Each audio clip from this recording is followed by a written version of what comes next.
Healthy morning, students. Today we are going to solve theorem 7.2. See, in previous lecture we have studied two criteria that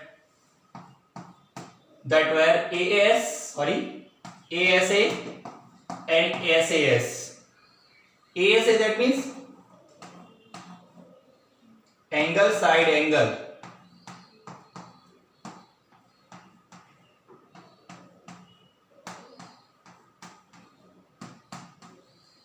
If in two angles are equal and their including side is also equal, then according to ASA these two triangles are called congruent, है ना. ASA angle side angle. Same है side angle side, तो side angle side ये equal होना चाहिए. ABC PQR.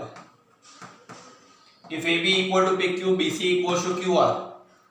And this 30 and this 30.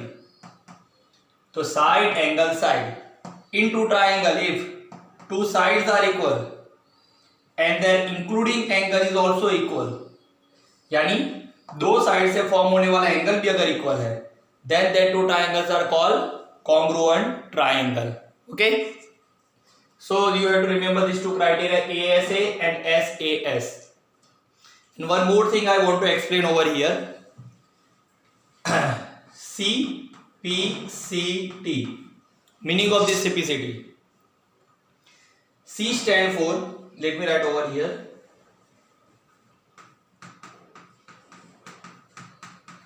congruent. C, P part.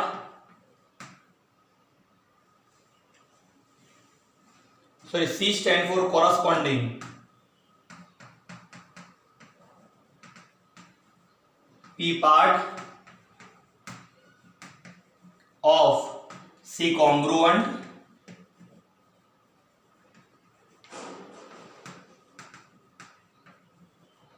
triangle. Let me explain meaning of this. Say according to ASA these two triangles are congruent.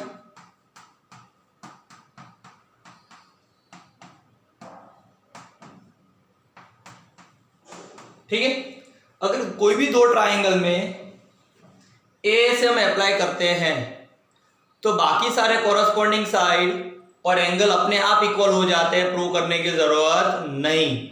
यहां हमने ऐसे apply किया, बराबर है, इन दोनों को कॉन्ग्रुएंट प्रूव कर दिया, तो मतलब BC अपने आप QR से इक्वल हो गया, AC अपने आप PR से इक्वल हो गया और एंगल C अपने आप एंगल R से इक्वल हो गया. उसका मतलब ट्राइंगल को कॉन्ग्रुएंट प्रूव करने के लिए 6 के 6 पार्ट इक्वल प्रूव करने की जरूरत नहीं है. Just if we prove this 3 part to be congruent, बाकी अपने आप प्रूव हो जाते हैं, यानी इक्वल हो जाते हैं, करने की जरूरत पड़ती नहीं है. Same here we have apply SAS ना, side angle side, that means this triangle are also congruent according to side angle side. तो अगर ये दोनों ट्रायंगल हमने कॉन्ग्रुएंट प्रूव कर दिया ना, कौन से क्राइटेरिया से? साइड एंगल साइड से. तो अगर हमने कॉन्ग्रुएंट प्रूव कर दिया, उसका मतलब जो बाकी जो पार्ट बचे वो अपने आप इक्वल हो गए, प्रूव करने की जरूरत नहीं. यानी एंगल A अपने आप एंगल P से इक्वल हो गया, AC साइड अपने आप PR से इक्वल हो गई, एंगल C अपने आप एंगल R से इक्वल हो गया. So this is the meaning of CPCT, corresponding part of congruent triangle. यानी जब भी हम A से अप्लाई करते हैं तो सिर्फ 3 पार्ट, देखो एंगल साइड एंगल, सिर्फ 3 पार्ट ही इक्वल प्रूव करते हैं, तो बाकी 3 पार्ट प्रूव करने की जरूरत नहीं, अपने आप इक्वल प्रूव हो गए. ये मतलब होता है CPCT का. वैसे साइड एंगल है, साइड अप्लाई किया तो साइड एंगल साइड, ये 3 पार्ट ही हमने इक्वल प्रूव किए. तो CPCT का मतलब अगर 3 पार्ट आप इक्वल प्रूव कर देते हो तो बाकी 3 पार्ट इक्वल प्रूव करने की जरूरत नहीं, अपने आप वो हो गए. ठीक है, this is the meaning of CPCT. So let us solve this, prove this theorem. So we'll write given first of all, angles opposite to equal side of an isosceles triangle are equal. So here first of all we'll consider isosceles triangle, triangle ABC, triangle ABC. Let in triangle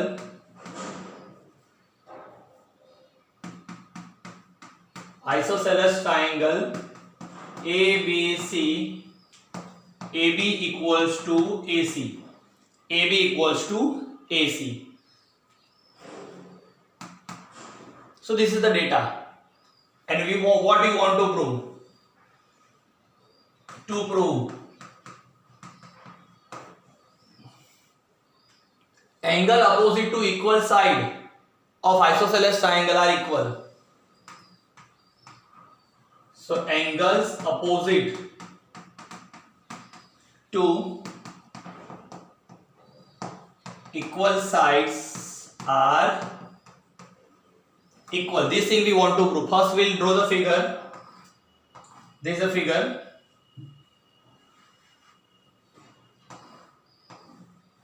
Of triangle ABC, where AB and AC are equal. You know very well whatever sides are equal, we are showing them by line. तो question क्या है कि isosceles triangle में अगर to side equal होती है तो उसके अपोजिट एंगल भी इक्वल होते हैं. तो हमें ये जो दो साइड इक्वल है उसके अपोजिट एंगल इक्वल प्रूव करने हैं. अब देखो अपोजिट एंगल फाइंड करने की बहुत अच्छी मेथड है, मैं आपको बताता हूं. जैसे मुझे AB है, साइड AB का अपोजिट एंगल फाइंड करना है, तो AB को हाइड कर दो. कौन सा अल्फाबेट यानी कौन सा एंगल आपको दिख रहा है? Angle C. तो साइड AB का अपोजिट एंगल हुआ एंगल C. अब मुझे साइड AC का अपोजिट एंगल फाइंड करना है, तो साइड AC को हाइड करो. Which angle you are able to see? B. तो यानी AB है उसका अपोजिट एंगल C हुआ और AC का अपोजिट एंगल B हुआ. तो थ्योरम क्या कहता है कि ट्राइंगल में अगर टू साइड इक्वल है तो आप प्रूव करो कि उसके अपोजिट एंगल भी इक्वल है. तो हमें ये अपोजिट एंगल इक्वल प्रूव करने हैं. That means here we want to prove angle B equals to angle C. Let us prove. So to prove this, we will draw bisector of angle A. See bisector, as I explained, bisector that means that means two sector, that means equal half. Bisector always divide into equal half. अगर वो side का bisector है तो side को equal part में divide करेगा, angle का bisector तो एंगल को इक्वल पार्ट में डिवाइड करेगा. Suppose this is triangle ABC, तो this AD is the bisector of angle A. ये जो एंगल है पूरा का पूरा एंगल A का बाइसेक्टर है, मतलब ये जो है AD एंगल A को दो पार्ट में डिवाइड करता है, ये और ये दोनों इक्वल पार्ट. तो ये हुआ एंगल का बाइसेक्टर. किसका? एंगल का. तो वैसे ही अगर मैं बताऊं कि AD BC को बाइसेक्ट करता है तो BD और DC इक्वल होंगे, तो ये हुआ side bisector. Understood? See it will be written in the question, और जब भी आप बाइसेक्टर मेंशन करो तो आपको लिखना पड़ेगा कि is a bisector of angle और side. Here will assume bisector of angle.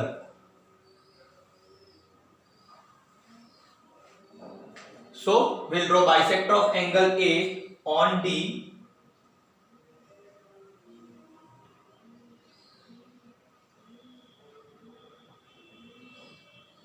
So these two angles going to be equal, है ना?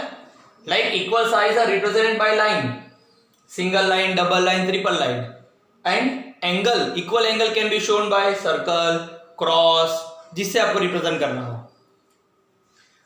Draw, so here we'll give name AD. Draw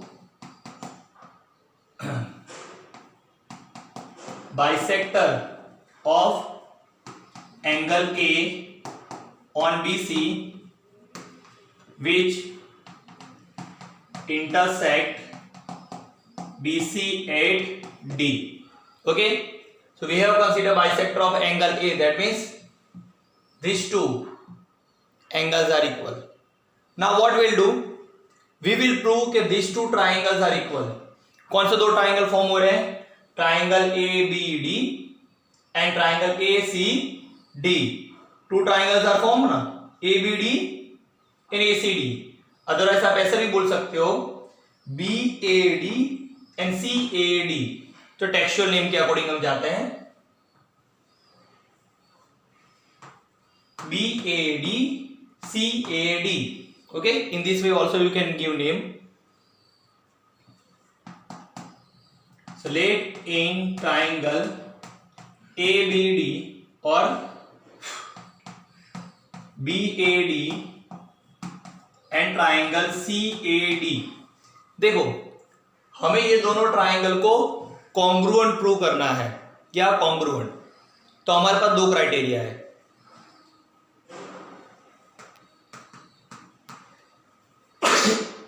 angle side angle और side angle side. अब देखना हमें ये है कि दो में से कौन सा अप्लाई यहां पर होता है। ठीक है, तो अगर हम देखें तो देखो ये जो दोनों ट्राइंगल में है वो एक एक साइड तो इक्वल है ही दोनों की है। दूसरी कोई एक साइड इक्वल है, जो कोई दूसरी ऐसी साइड है जो दोनों ट्राइंगल में आती हो। दोनों ट्राइंगल में है कोई साइड? हाँ ये रही, देखो AD जो है ये वाले ट्राइंगल में भी आती है, ये ट्राइंगल में भी आती है। तो ये दोनों ट्राइंगल को हमें कॉन्ग्रुएंट प्रूव करना है, तो उसकी दो साइड तो इक्वल प्रूव हो ही गई। तो मतलब हम ये लगा सकते हैं, अगर दो साइड इक्वल प्रूव हो जाए और फिर उसके बीच वाला जो एंगल है वो भी इक्वल होना चाहिए। तो ये जो दोनों साइड है उससे ये ट्राइंगल में ये एंगल बना और ये ट्राइंगल में ये दोनों साइड से ये एंगल बना, ये दोनों भी तो इक्वल है। तो मतलब साइड एंगल साइड से हम ये दोनों ट्राइंगल कॉन्ग्रुएंट प्रूव कर सकते हैं। ठीक है, चलो स्टार्ट करते हैं। तो पहले मुझे बताओ ये जो ट्राइंगल है, ट्राइंगल BAD दिख रहा है आपको, उसी कौन सी साइड ये ट्राइंगल की साइड से इक्वल है? तो ट्राइंगल BAD की अगर मैं साइड AB लूं, कौन सी साइड? AB। तो ये साइड AB ये ट्राइंगल की कौन सी साइड से इक्वल है? AC। दिया है ना, क्वेश्चन में दिया हुआ देखो गिवन में कि AB AC से इक्वल है। तो हम लिख सकते हैं here we are applying side angle side. तो ये जो ट्राइंगल BAD है उसकी साइड AB ये ट्राइंगल की साइड AC से ये इक्वल। ये रीजन लिखना पड़ेगा कि AB इक्वल टू AC आपने कहां से लिखा? गिवन। अब हमें A का मतलब एंगल लिखना पड़ेगा, ऐसा एंगल जो इस ट्राइंगल में हो और उस ट्राइंगल में हो और दोनों कैसे हो? इक्वल। तो देखो ये जो ट्राइंगल का एंगल है ये वाला और ये जो ट्राइंगल का ये वाला एंगल, ये दोनों इक्वल है कि नहीं? तो what will be name of this angle? Name of this angle will be BAD and name of this angle will be CAD। So angle BAD is equal to angle CAD। ठीक है, अब ये दोनों angle आप equal कहां से लाए? देखो हमने आगे प्रूफ में शुरुआत में लिखा था कि draw bisector of angle A। हमने एज्यूम किया था कि एंगल A का ये बाइसेक्टर है। बाइसेक्टर क्या करता है? एंगल को इक्वल पार्ट में डिवाइड करता है। तो ये दोनों एंगल इक्वल है, हमने एज्यूम किया हुआ है। तो हियर विल राइट एज्यूम। ठीक है, नाउ वन मोर साइड, एक और साइड ये दोनों ट्राइंगल की इक्वल होनी चाहिए। तो अगर मैं ये ट्राइंगल की साइड AD लेता हूं, कौन सी? AD। तो वो AD ये ट्राइंगल की कौन सी साइड से इक्वल है? AD, क्योंकि दोनों ट्राइंगल में साइड AD आती है। So AD will be the common side. AD equals to AD। Reason क्या लिखेंगे यहां पर? कॉमन साइड, क्योंकि दोनों में है कॉमन साइड। तो हमने साइड एंगल साइड प्रूव कर दिया कि जब भी side angle side equal, side angle side हम प्रूव करते हैं तो मतलब ये दोनों ट्राइंगल कैसे हो गए? Congruent. That means triangle BAD is congruent to triangle CAD। कौन सा theorem? SAS rule. SAS rule criteria भी आप लिख सकते हो। हमने जैसे आगे समझाया था, कोई भी दो ट्राइंगल को कॉन्ग्रुएंट प्रूव कर देते हैं तो उसके 6 के 6 पार्ट इक्वल अपने आप प्रूव हो जाते हैं, प्रूव करने की जरूरत रहती नहीं है। तो हमने ये दो ट्राइंगल के सिर्फ 3 पार्ट इक्वल प्रूव किए, ये दोनों साइड, ये दोनों एंगल और ये एक साइड। तो ये दोनों ट्राइंगल के हमने 3 पार्ट प्रूव किए ना, फर्स्ट सेकंड थर्ड, और ये ट्राइंगल का फर्स्ट सेकंड थर्ड। तो अपने आप बाकी के 3 पार्ट भी इक्वल प्रूव हो गए, यानी ये ट्राइंगल का एंगल B और ये ट्राइंगल का एंगल C अपने आप इक्वल प्रूव हो गए। देखो कोई भी दो ट्राइंगल को कॉन्ग्रुएंट प्रूव करते हो, यानी कोई भी दो ट्राइंगल में कोई भी 3 पार्ट इक्वल प्रूव करते हो तो बाकी के 3 पार्ट इक्वल प्रूव करने की जरूरत नहीं रहती, वो अपने आप इक्वल प्रूव हो जाते हैं। तो हमने ये दो ट्राइंगल को कॉन्ग्रुएंट प्रूव किया, ये उसके बाकी के 3 पार्ट में ये एंगल और ये एंगल आता है, ये दोनों एंगल कैसे हो गए इक्वल। तो so angle B will be equals to angle सी।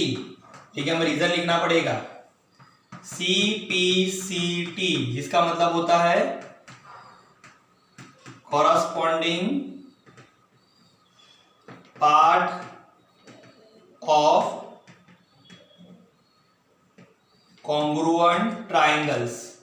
यानी अगर हम दो ट्राइंगल के कोई भी 3 पार्ट इक्वल प्रूव करते हैं तो बाकी के जो 3 कॉरस्पॉन्डिंग पार्ट है, वो अपने आप इक्वल प्रूव हो जाएंगे। यानी ये एंगल भी एंगल सी से इक्वल प्रूव हो गया, ये जो साइड बीडी है ये ट्राइंगल की, ये साइड बीसी ये ट्राइंगल से इक्वल हो गया।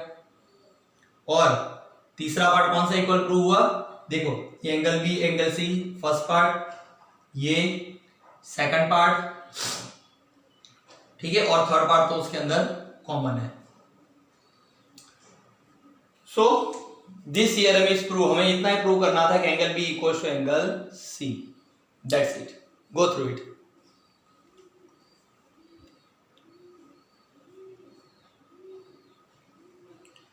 So let me explain this theorem again। आपको ये थ्योरम में एक बात माइंड में रखनी है कि आपको ये दो ट्राइंगल में कोई भी 3 पार्ट ही इक्वल प्रूव करने हैं। ठीक है, इतना प्रूव करने से बाकी के 3 पार्ट भी इक्वल प्रूव हो जाएंगे। In exam you will have only this statement, you prove angle opposite to equal side of an isosceles triangle are equal। So what we'll do, we'll suppose isosceles triangle। So I have drawn isosceles triangle ABC। अब आप isosceles triangle draw करते हो, लिखते हो, तो आपको mention करना पड़ेगा कौन सी साइड इक्वल है। देखो गिवन से लेके यहां तक आपको पूरा अपने आप करना पड़ेगा, फिगर भी नहीं दी होगी। सो वी हैव सपोज कि ABC is isosceles triangle where AB and AC are equal। Now what I want to prove, angle opposite to equal side of an isosceles triangle are equal। Angle opposite to equal sides are equal। तो triangle ABC में AB और AC equal side है, opposite angle find करने हैं तो side को hide करो। AB का अपोजिट एंगल फाइंड करना तो AB को हाइड करो, एंगल C दिख रहा है। AC का अपोजिट फाइंड करना है तो AC को हाइड करो, you are able to see angle B। तो आपको प्रूव क्या करना है, angle B equals to angle C। Now what will do, will draw angle bisector. Angle bisector क्या होता है, एंगल को इक्वल पार्ट में डिवाइड करता है। तो angle bisector is AD। Draw